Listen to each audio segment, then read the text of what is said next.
श्रोताओं, हम सब स्वस्थ रहने के लिए हमेशा प्रयास करते हैं कि आज की व्यस्तम दिनचर्या में हम ऐसा क्या करें कि स्वस्थ हो पाएं। इसके लिए हम हमारे खान पान, एक्सरसाइज, योग पर विशेष ध्यान देते हैं। इसमें यदि हम योग की बात करें तो योग द्वारा हम अपने शारीरिक और मानसिक स्वास्थ्य को बनाए रख सकते हैं। पर कैसे, यही बताने के लिए आज हमारे साथ हमारे स्टूडियो में श्री श्रवण केजरीवाल जी, जो मुख्य योग प्रशिक्षक रायगढ़ जिले से हैं। पहले तो श्रवण जी, आपका हमारे स्टूडियो में स्वागत है। बहुत बहुत धन्यवाद। श्रवण जी, पहले हमको ये बताइए योग क्या है।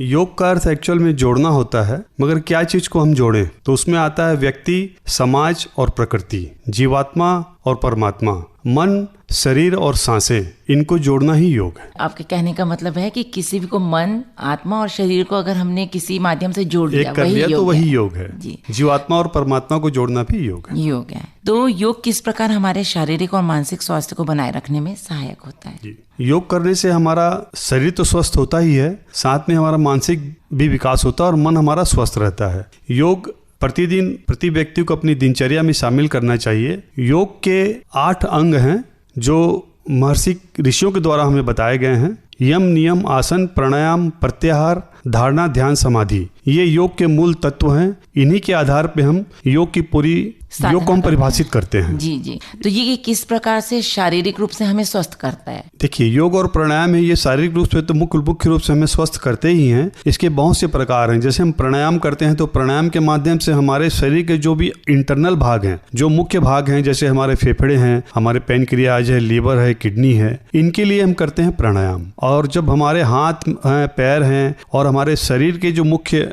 भाग ऊपर के हैं, उनको स्वस्थ रखने के लिए हम व्यायाम अर्थात योग करते हैं। जैसे हाथों का सूक्ष्म व्यायाम सर्वाइकल के लिए, अपने हाथों को मजबूत करने के लिए, पैरों का सूक्ष्म व्यायाम अपने पैरों को दर्द को कम करने के लिए, अपने पैरों की समस्या को दूर करने के लिए। इसी प्रकार से कमर में दर्द है, पेट में दर्द है, पीठ में दर्द है, शरीर भारी रहता है, शरीर भारी हो गया है, मोटापा है, इसी प्रकार से और भी जैसे कई प्रकार की महिलाओं की भी समस्याएं हैं। उज्जाई है, जैसे मान लो उज्जाई प्राणायाम हम लोग करते हैं किस लिए? थायराइड के लिए। महिलाओं में मुख्य रूप से थायराइड की समस्या पाई जाती है, तो उसके लिए भी हमारे यहाँ प्राणायाम है। और विभिन्न प्रकार के आसन, योगासन है, मन को स्थिर करने के लिए वृक्षासन है। तो ये कह सकते हैं कि जो हम प्राणायाम करते हैं और कुछ आसनों के द्वारा हम शारीरिक रूप से स्वस्थ हो जाते हैं। और इसी प्रकार अगर पूछें कि मानसिक स्वास्थ्य को कैसे बनाता है ये? मानसिक स्वास्थ्य को देखिए, ये हमारा मन और हमारा जो इसको स्वस्थ करने के लिए हम एकाग्र ध्यान करते हैं। जब हम ध्यान करते हैं तो हम खो जाते हैं शरीर और आत्मा के मिलन में। सबसे पहला स्टेज है शरीर से आत्मा का मिलन, ये है ध्यान। उसके बाद है आत्मा से परमात्मा का मिलन, ये समाधि की अवस्था है।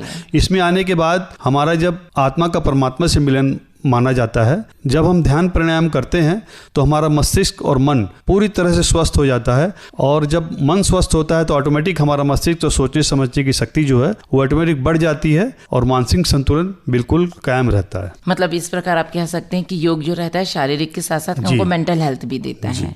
तो अगर आपने इसमें ध्यान की बात की जी, तो क्या योग और ध्यान एक ही चीज है? नहीं, योग और ध्यान अलग अलग चीज है। देखिए, योग के 2 पहलू हैं। 8 प्रकार मैंने बताया आपको, यम, नियम, आसन, प्राणायाम, प्रत्याहार, धारणा, ध्यान, समाधि। सबसे पहले तो आसन आप कैसे बैठते हैं ये निर्भर करता है। आप एक चटाई लीजिए, कुछ मैट लीजिए, उसके ऊपर आपको बैठना है। खुलीदार हवा में योग करना चाहिए जहाँ से एयर का ट्रांसमिट होता रहे। योग जहाँ भी करें वहाँ शांति होनी चाहिए, वातावरण शुद्ध होना चाहिए। किसी सरोवर में या गार्डन, किसी सरोवर के किनारे या तालाब के किनारे या गार्डन में योग करना सर्वोत्तम माना गया है। मतलब ये कहना चाहिए कि किसी भी प्राकृतिक आवास में अगर हम देखें या खुले में, वो योग करना सबसे अच्छा माना गया है। तो यदि हम ये चीज देखें कि योग करते समय हमें किन किन मुख्य बातों का ध्यान रखना चाहिए? योग करते समय मुख्य रूप से सबसे पहले जो मैंने अभी बताया आपको, सबसे पहले हम आसन, हमारा बैठते कैसे हैं हम कहाँ पर बैठे हैं, मतलब वो स्थान मैटर करता है। स्थान में आ जाता है। हम कैसे स्थान का चयन कर रहे हैं, कहीं वहाँ हल्ला तो नहीं है, भीड़ भाड़ तो नहीं है, बहुत अधिक डिस्टर्बेंस तो नहीं है, मतलब जहाँ पे एकाग्रता में। और मुख्य रूप से योग करने के लिए हम अपनी सांसों पर नियंत्रण हमको करना चाहिए।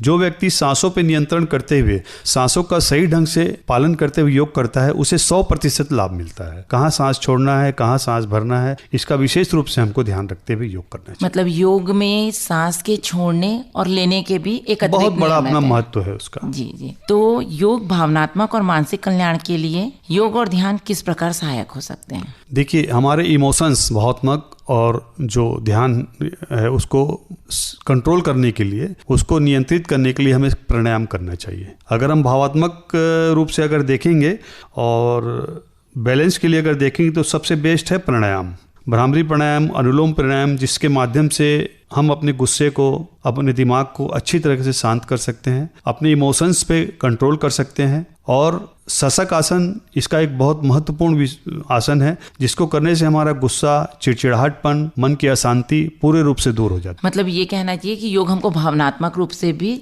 एकाग्र करता है। जी।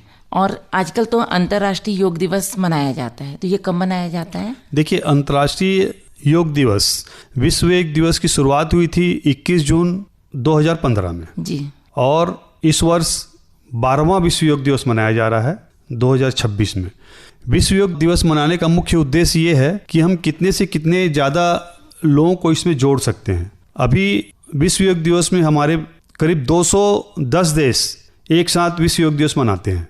तो अगर हम ये कहें कि इसके उद्देश्य क्या हैं? इसके उद्देश्य हैं मुख्य रूप से लोगों को जागरूक करना है अपने स्वास्थ्य के प्रति। मतलब योग द्वारा स्वास्थ्य के प्रति कैसे जागरूक रहें और योग द्वारा कैसे स्वस्थ रह सकते हैं? जी, हम कैसे लोगों को जागरूक करें कि वो सुबह उठ करके 1 से 2 घंटा अपने लिए, अपने शरीर के लिए दें और स्वस्थ रहें।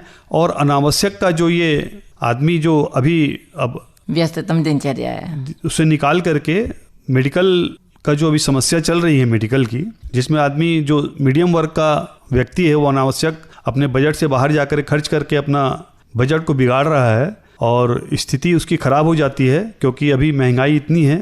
इसको नियंत्रित करने के लिए और अपना जीवन स्वस्थ बनाने के लिए अगर प्रतिदिन अपने परिवार के साथ व्यक्ति 1 से 2 घंटा योग करता है तो निश्चित रूप से वो अपना जीवन आसानी से और बहुत खुशहाल रूप से जी सकता है। मतलब ये कह सकते हैं कि आप जो योग है, योग के द्वारा अगर हम स्वस्थ रहेंगे तो हमारी जो मेडिकल में पैसे निश्चित रूप से आप बीमार नहीं होंगे और स्वस्थ रहेंगे। और स्वस्थ रहेंगे तो निश्चित रूप से आपके कार्य भी अच्छे होंगे, चाहे आप खिलाड़ी हों, चाहे शिक्षक हों, चाहे सरकारी कर्मचारी हों, व्यापारी हों, चाहे पॉलिटिकल लीडर हों। अगर आपका मन स्वस्थ है, शरीर स्वस्थ है, तो आपकी सोच अच्छी होगी, आपके विचार अच्छे होंगे, आपके निर्णय अच्छे होंगे। और जब आपके निर्णय अच्छे होंगे, आपके डिसीजन अच्छे होंगे, तो आप किसी भी क्षेत्र के हों, उस क्षेत्र में आपको उन्नतर प्रगति मिलेगी। जी सर। तो जैसे कि हर दिवस की एक थीम तैयार की जाती है, तो इस वर्ष अंतर्राष्ट्रीय योग दिवस की थीम क्या है? इस बार वृद्धावस्था स्वास्थ्य को लेकर के थीम दी गई है। वृद्धावस्था में योग, मतलब जो व्यक्ति 50 से ऊपर के हो गए हैं, सीनियर सिटीजन हो गए हैं, 60 के आसपास या 60 से ऊपर के हो गए हैं, उनको नित्य प्रतिदिन सुबह उठ करके 1 घंटा योग अवश्य करना चाहिए अपने शरीर के लिए, ताकि उनको बुढ़ापे में किसी का सहारा न लेना पड़े और अपनी दिनचर्या वो स्वयं अपने शरीर के माध्यम से कर सकें, उनको बेड में किसी प्रकार का नरक न भोगना पड़े। ये उद्देश्य मुख्य रूप से इस बार हमारे शासन के द्वारा रखा गया है। जी सर, आजकल सामुदायिक योग के बारे में भी बात हो रही है, वो क्या होता है? सामुदायिक योग का देखिए, सामुदायिक जो शब्द है एक समूह से निकाला गया है। जैसे समूह में योग, जैसे किसी गार्डन में बैठ के 20 लोग योग कर रहे हैं, किसी सरोवर के किनारे 50 लोग बैठ के योग कर रहे हैं। आजकल आप लोग देखे होंगे कि ट्रेनों में भी, वंदे मातरम भारत ट्रेन में भी 20-30 लोग इकट्ठा होकर योग करते हैं। यही है सामुदायिक योग। इसी में सामुदायिक योग से रिलेटेड एक है आजकल इंटीग्रेटेड योगा चल रहा है। वो क्या होता है? इंटीग्रेटेड योगा है एक समय में 2 कार्य। इंटीग्रेटेड मतलब एक दूसरे को आपस में जोड़ना। जैसे आप सूक्ष्म व्यायाम कर रहे हैं, पैरों का, हाथों का, कुछ भी व्यायाम कर रहे हैं, उसके साथ साथ आप कपालभाति कर सकते हैं, अनुलोम विलोम कर सकते हैं, भ्रस्त्रिका प्राणायाम कर सकते हैं साथ साथ। उसी को हम बोलते हैं इंटीग्रेटेड योगा, एक दूसरे से जुड़ा हुआ, कम समय में ज़्यादा काम। तो जैसे आपने इंटीग्रेटेड योगा के बारे में बताया, तो जैसे हम पर्सनली योग करते हैं या सामुदायिक योग करते हैं, इंटीग्रेटेड योगा जो करते हैं, तो इसमें लाभ क्या है? जैसे सामुदायिक योग का क्या ज़्यादा लाभ मिलता है? सामुदायिक योग का लाभ ये है कि जैसे हम एक व्यक्ति अगर घर में अकेले योग करता है, कोई भी एक व्यक्ति है, 2 व्यक्ति मिलके करते हैं, तो निश्चित रूप से वो आधा घंटा, 15 मिनट, 20 मिनट बैठने के बाद उनको कुछ फील अच्छा नहीं लगता, मतलब बोरियत सी आने लग जाती है कई बार।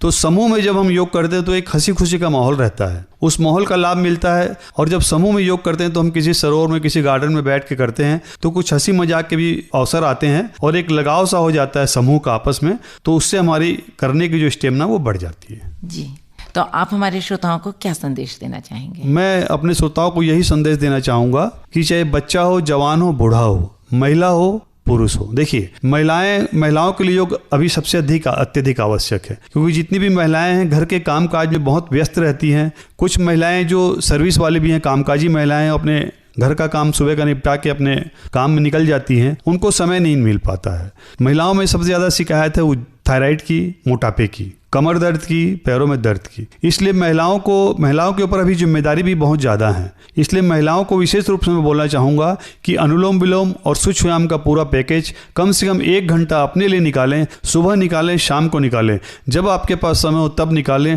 और योग अवश्य करें। इसके पश्चात मैं बच्चों के लिए भी बोलना चाहूँगा, जिन बच्चों को जो पढ़ाई करते हैं, जिनकी याददाश्त कमज़ोर है, जो पढ़ने लिखने के बाद कुछ क्षण बाद उसको भूल जाते हैं, उनके लिए प्राणायाम अगर वो करते हैं, अनुलोम विलोम प्राणायाम, तो निश्चित रूप से उनकी याददाश्त बढ़ेगी और भूलने की समस्या दूर हो जाएगी। इसी प्रकार बुजुर्गों के लिए भी वही चीज है, याददाश्त की समस्या है, सांस की समस्या है, सांस लेने में बुजुर्गों को तकलीफ होती है, पैदल चलने में, उठने में, बैठने में, अपने स्वयं के कृत्य करने में भी, दैनिक दिनचर्या में भी उनको तकलीफ होती है। तो इसीलिए इस बार जो थीम बनाई गई वृद्धावस्था के लिए, वृद्धावस्था में स्वस्थ, उनको भी जरूर 1 घंटा योग करना चाहिए। इसी प्रकार स्वस्थ पुरुष, चाहे वो स्वस्थ हो, अस्वस्थ हो, कम स्वस्थ हो, प्रति व्यक्ति को, प्रत्येक महिलाओं को, प्रत्येक बच्चों को, प्रत्येक वृद्धावस्था में पुरुषों को, महिलाओं को योग 1 घंटा कम से कम अवश्य करना चाहिए। यही मेरा संदेश। तो मुझे लगता है कि जो हमारे श्रोता हैं, आपसे ये संदेश पाके और इतनी अच्छी जानकारी प्राप्त करके हर उम्र के लोग योग को अपनी दिनचर्या में जरूर शामिल होंगे। जी श्रवण जी, आप हमारे स्टूडियो में आए और हमें इतनी अच्छी जानकारी दी, उसके लिए बहुत बहुत धन्यवाद। धन्यवाद।